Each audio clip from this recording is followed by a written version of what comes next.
안녕하세요.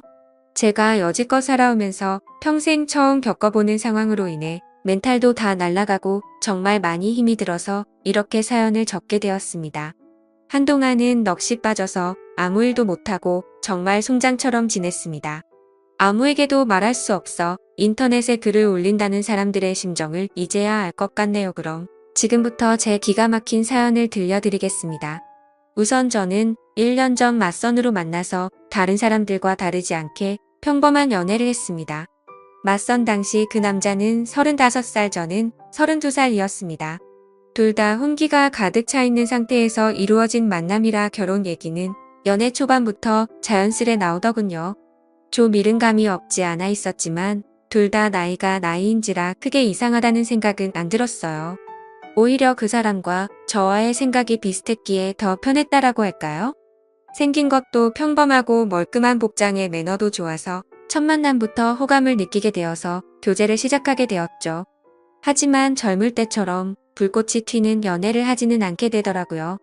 그 남자와 저 둘 다 말수도 없고 성격도 조용한 탓에 재미있는 연애는 아니었지만 그 나름대로의 편안하고 잔잔한 연애를 했습니다. 상대방의 사생활을 존중하며 서로에게 되도록이면 간섭하지 않으려 했습니다. 어떻게 보면 이렇게 말이 많지 않은 게 서로에게 더 좋을 수도 있다고 생각도 많이 했었고, 좋은 취지로 사생활을 존중했던 부분들의 결과가 이런 식으로 나타나리란 걸 그때는 미처 몰랐네요. 그 사람에 대해 더 알아야 했고 눈치채야 했던 것을 못 보고 지나간 제 자신이 정말 한심스러웠습니다. 아무튼 큰 다툼 없이 남들처럼 평범하게 연애를 이어왔었고 어느 날처럼 데이트를 하고 있던 하루였어요. 1년 정도의 연애를 하며 결혼에 대한 구체적인 얘기가 나올 때쯤 그 사람이 결혼 준비 시작하기 전 미리 말하고 싶은 게 있다고 했습니다. 저를 만나기 전에 결혼을 하려고 했던 여자가 한 명 있었는데 그분과는 결혼까지 이어지지 못했다고 하더군요. 왜 헤어졌는지 이유가 무척이나 궁금했고, 또 이 사람이 굳이 이야기하지 않고 넘어가도 될 텐데 왜 이런 이야기를 나한테 꺼내나? 그저 양심 고백을 하는 것인가? 하는 생각이 들더군요. 나한테 얘기하는 게 양심 고백의 이유 말고 혹시 또 다른 이유가 있는지 물었습니다. 한참을 고민하길래 기다렸습니다. 고민하는 시간에 비해 돌아오는 대답은 짧았습니다.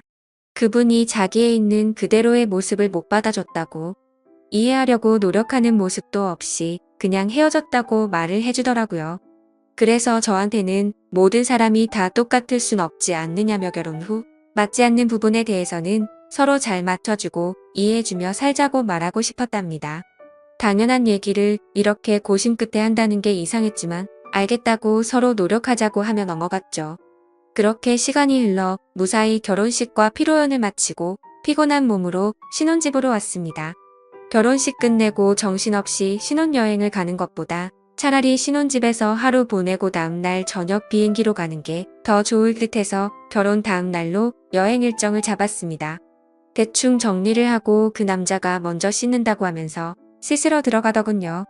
근데 씻으러 들어간 지 오래된 것 같은데 나오질 않아서 문 너머로 물어봤죠. 아직 멀었냐고 물어보니 다 됐다고 하더군요.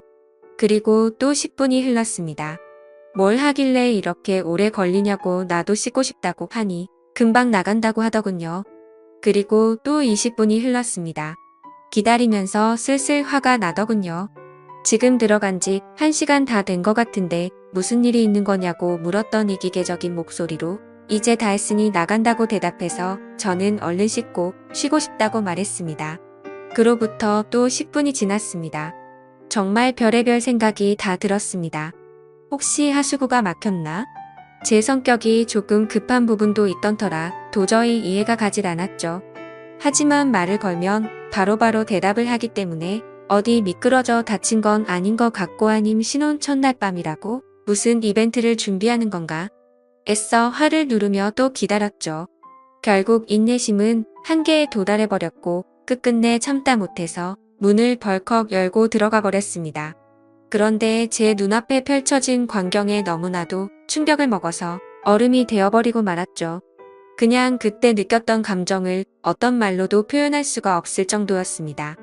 화장실 안으로 들어가 보니까 말로 표현 못할 만큼 이상한 복장을 하고 있었고, 한 손에는 어디서 구했는지도 모를 이상한 걸 들고 변기 뚜껑 위에 쪼그리고 앉아 있더라고요.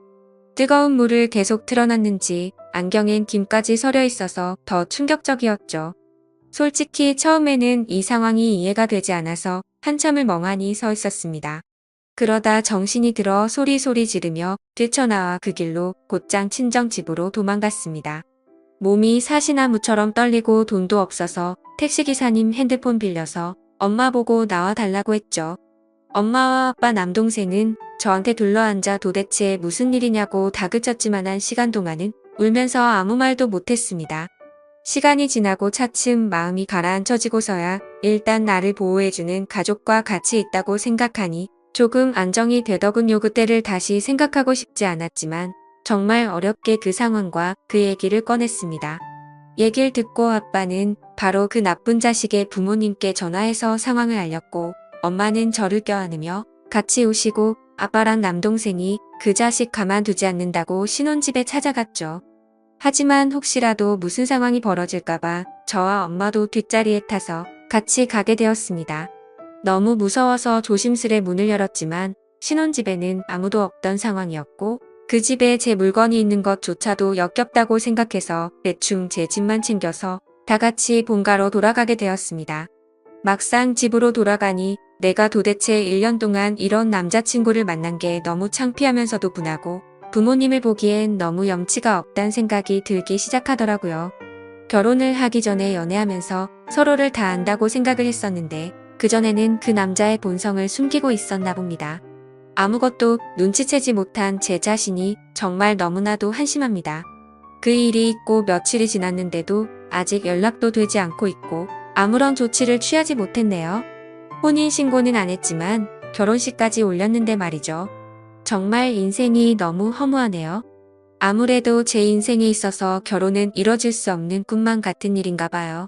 예전 남자친구도 제가 생각하지도 못한 짓거리로 상처를 주더니 정말 한숨만 나오고 이제는 가족들뿐만 아니라 친구들한테도 도저히 창피해서 당분간 혼자 지내야겠어요. 그리고 축의금이나 이런 것도 어떻게 해야 할지 도저히 감이 서지를 않습니다. 부모님께서는 그냥 놔두라고 말씀하시는데 하루도 채 안 되어서 이혼했다고 하면 사람들이 저를 어떻게 생각할까 싶어서 걱정입니다. 그냥 친척분들은 평생 한 번 오신 거라고 생각하고 주변 지인들과 친구 그리고 회사 직장 동료들한테는 축의금을 돌려주는 게 어떨까 생각하고 있습니다. 솔직히 저도 억울하다면 억울하고 제가 피해자니까 이해를 해주지 않을까 하는 생각인데 여러분들 생각은 어떠신가요?